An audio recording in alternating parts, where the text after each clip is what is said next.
কি অবস্থা ওর ভাই? আমাদের আশেপাশে এমন কিছু মানুষ আছে যারা কি আমাদের হোম কেমনে মারবে সারাদিন এই ধান্দায় থাকে। মানে হ্যাগো মস্তিষ্কে এইটাই আছে যে আমাদের কোন সময় কার পিছনে বাস দেবে এই চিন্তায়। মানে মনে করেন আপনি একটা ছোট চাকরি করেন আর হে কি একটা বড় ধরনের চাকরি করে। তাহলে আপনি কথায় কথায় আপনারে বুঝাইবে যে কি হে বড় একটা চাকরি করে। আবার মনে করেন যে ওই আপনি ছোট একটা কোনো কলেজে পড়েন কোনো ভার্সিটিতে চান্স পান না বা পড়তে পারেন না, সমস্যা আছে। আর হে কি বড় একটা ভার্সিটিতে পড়ে। না আপনাদের কথায় খালি ওই যে তুলনা দেবে। কথায় ওই ভার্সিটি উঠে গে। মানে কি আপনার ছোট কলেজে পড়েন, আরে কি বিশাল ভার্সিটিতে পড়ে।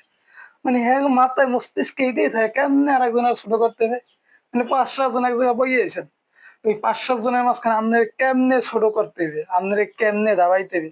এই বুদ্ধিটা খালি হ্যাগো মাথায় করে। মানে এই বুদ্ধিটা হ্যাগো ভালো বোঝা নাই। অনেক কইতেছি। এইসব লোক কিন্তু আপনার আশেপাশে আছে। আগে তাদের দূরে থাকবেন। আবার দেখবেন এইসব লোক এমন পজিশনে আছে আমাদের সাথে এমন ভাবে জড়াইন্ন আছে মানে কি এগো ছাড়া অসম্ভব। ছাড়া যায় না। মানসিক টর্চার হোক, যেভাবে হোক, কথায় দিয়ে হোক, যেমনি আকার ইঙ্গিতে বুঝাইয়া আপনার কি এমন ভাবে এমন ভাবে কি যে করবে নিজেও জানে না। মানে আপনি কি সরাসরি কই দিবে তোর লাগে আমার লাগে কোনো সম্পর্ক নাই, তুই বাদ, তোর মতো তুই থাক, তুই আমার লাগে কোনো সম্পর্কই রাখবি না। আর এই যদি কইতে না পারেন যে অনেকদিন সম্পর্ক আসলে এই যে কেমনি কমু, হ্যাঁ এই আমার ভিডিওটা হ্যাঁ আমার ভিডিও কমেন্ট বক্সে হ্যাঁ মেনশন দেন, এরা দেখে এমনি আপনার লাগে আর সম্পর্ক রাখবে না। আর যদি এটাও না পারেন তাহলে ভিডিওটা আপনার টাইম লাইনে শেয়ার করে দেন।